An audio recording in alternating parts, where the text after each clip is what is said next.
Bienvenue. Votre clic vous place d'ores et déjà dans une interaction hypnotique avec moi à travers ce disque. Et je ne plaisante pas, vraiment. Donc avant de continuer, je vous invite à suivre ces recommandations. Veuillez vous placer le dos droit dans votre fauteuil, les pieds bien à plat sur le sol, vos mains sur vos accoudoirs. Si vous n'avez pas d'accoudoir, essayez avec ceux de votre fauteuil. Si votre fauteuil n'en a pas non plus, alors placez vos mains sur vos cuisses, tout simplement. Ce qui va suivre sur ce vinyle est une induction hypnotique dissimulée dans un son. C'est-à-dire que quand le son démarrera, vous ne pourrez progressivement plus vous lever de votre siège, et ce, jusqu'au générique. N'essayez de vous lever que lorsque la vidéo vous y invitera, et vous constaterez en être incapable. Et plus vous essaierez, moins vous y arriverez. Si à un quelconque moment de cette vidéo vous ne vous sentez pas à l'aise, ou dans votre état normal, et que cela vous gêne, mettez la vidéo sur pause, fermez les yeux, prenez une profonde respiration et laissez passer quelques secondes pour faire disparaître la sensation désagréable avant d'ouvrir les yeux. Enfin, si une coupure de réseau venait à se produire ou que pour une quelconque raison vous n'entendriez plus le son, pareillement, fermez les yeux, prenez une grande respiration et laissez passer quelques secondes pour redevenir sans aucune difficulté maître de vos gestes. C'est bon pour vous ? 3, 2, 1, détendez-vous le plus possible et écoutez le son.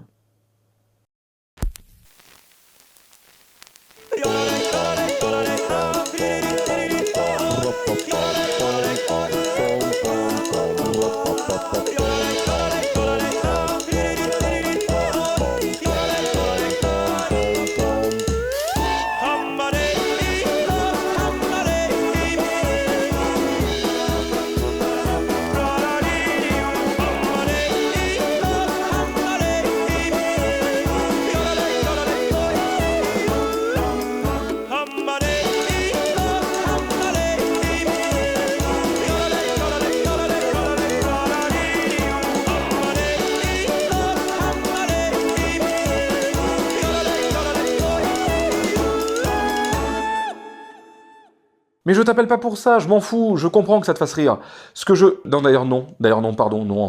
ne comprends pas que ça te fasse rire. T'es la seule personne au monde qui puisse rire à du Hodel. Je veux dire, y a rien de drôle. Mais c'est pas la question. La question, c'est est-ce que ça va marcher ou pas? T'es sûr de ton coup? Comment ça, on plante des carottes, on ne s'occupe pas d'hypnose? Alors pourquoi vous avoir infligé un truc pareil? Eh bien, la 3e minute risque fort de vous surprendre. Je m'appelle Clément Fraise, soyez les bienvenus sur ma chaîne YouTube, et vous regardez le 2e épisode d'Hypnos.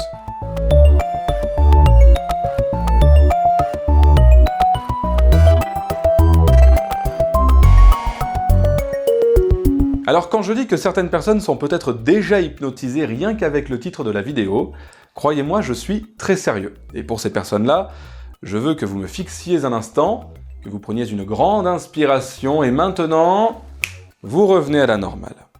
Et pour ceux qui doutent, je vous promets que ce n'est pas un gag. L'abbé Faria, le vrai, pas le personnage d'Alexandre Dumas, raconte d'ailleurs comment certaines personnes s'endormaient, entre guillemets, sur le pas de sa porte avant qu'il n'ait le temps de venir leur ouvrir. Ces gens étaient tellement persuadés du pouvoir de Faria qu'elles s'auto-hypnotisaient littéralement.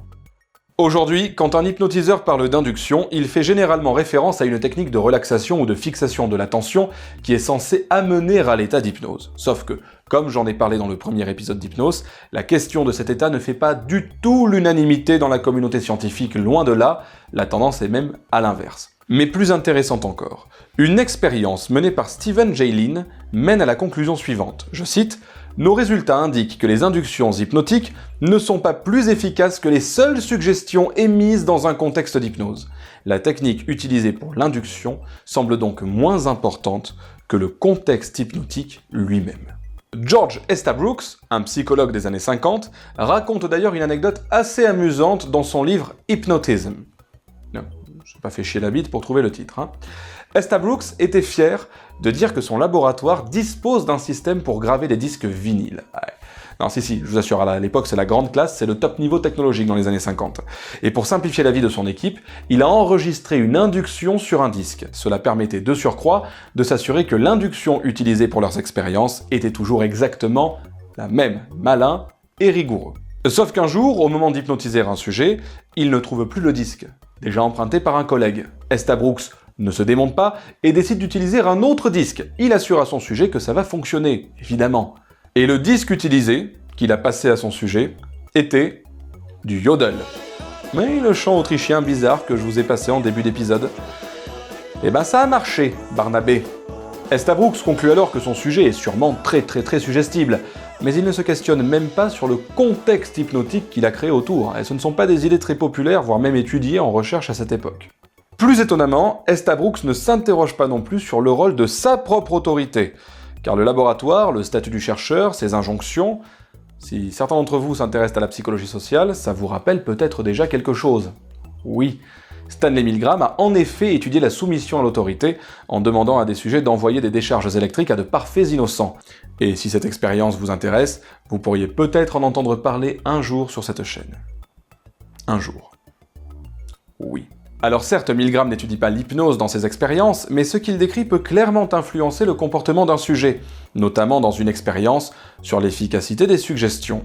C'est d'ailleurs un problème qui s'est souvent posé pour la recherche en hypnose au XXe siècle. Beaucoup d'expériences sont fondées sur l'observation des réactions des participants.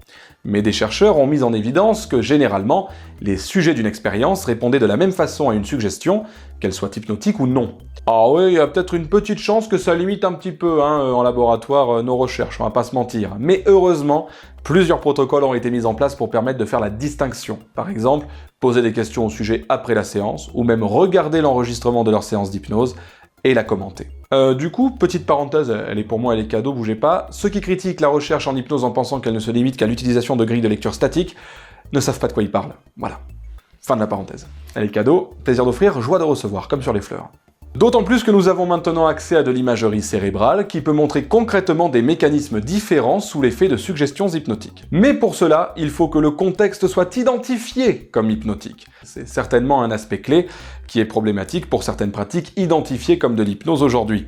D'après les chercheurs dans le domaine, si une procédure n'est pas identifiée comme de l'hypnose, elle n'aura pas le même effet. Le simple fait d'utiliser le mot hypnose fait une différence. Dans une expérience de 2004, David Oakley et Balaganesh Gandhi, aucun lien fils unique, ont testé la suggestibilité de sujets après une procédure hypnotique. Pour une partie de leur sujet, la procédure était présentée comme de la relaxation et pour l'autre partie, comme de l'hypnose. L'augmentation de la suggestibilité est bien plus importante lorsque la procédure est identifiée comme de l'hypnose. Oui, madame. D'ailleurs, il y a encore beaucoup de réflexions en recherche pour savoir si la procédure elle-même est importante ou si c'est sa qualification comme procédure hypnotique qui est la clé. Après tout, si on regarde l'histoire de l'hypnose, la variété d'induction semble très importante, des célèbres baquets de Mesmer, pas le québécois, je parle du vrai, Franz Anton, jusqu'au fameux disque de Yodel dont je vous parlais, en passant par le pendule, et même rien du tout si on en croit l'abbé Faria. Aujourd'hui, certains thérapeutes disent pratiquer de l'hypnose conversationnelle, c'est-à-dire qu'ils n'utilisent pas une induction formelle, mais de soi-disant suggestions indirectes pour amener à l'état hypnotique. Alors, mon co-auteur et moi-même n'avons pas trouvé d'études solides qui valident l'idée que ces suggestions indirectes aient un quelconque effet de cette nature. Voilà, il est bien plus probable, d'après ce que nous savons, d'après ce que nous avons lu, que les sujets soient simplement convaincus de la compétence de l'hypnothérapeute et que cela soit suffisant pour créer un contexte hypnotique. C'est aussi une forme d'autorité qui s'exerce sur nous que d'être persuadé des compétences des autres. C'est pour ça qu'Idriss Aberkan a des fans, par exemple. Petite parenthèse pour ceux qui vont brandir Milton Erickson sans l'avoir lu, je vous vois.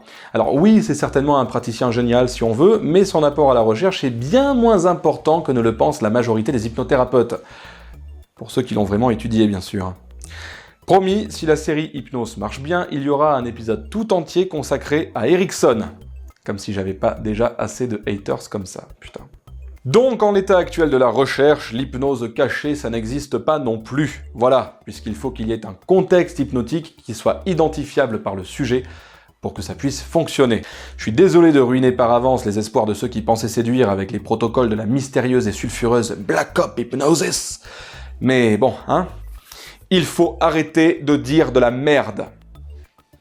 Non mais je sais, je fais moins bien que lui. Je sais ça. Alors perso, j'avais ni le temps ni l'envie, mais mon co-auteur a réussi à mettre la main sur un de ces fameux protocoles, et il en rit encore.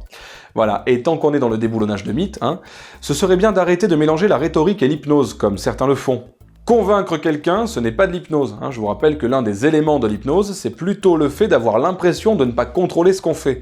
Donc c'est en être conscient. C'est l'inverse en fait. De façon moins comique, ça veut aussi dire que le simple détournement d'attention, ce n'est pas de l'hypnose.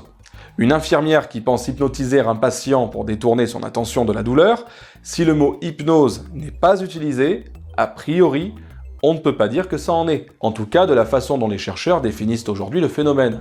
Mais ça peut être tout à fait efficace, ce n'est pas la question.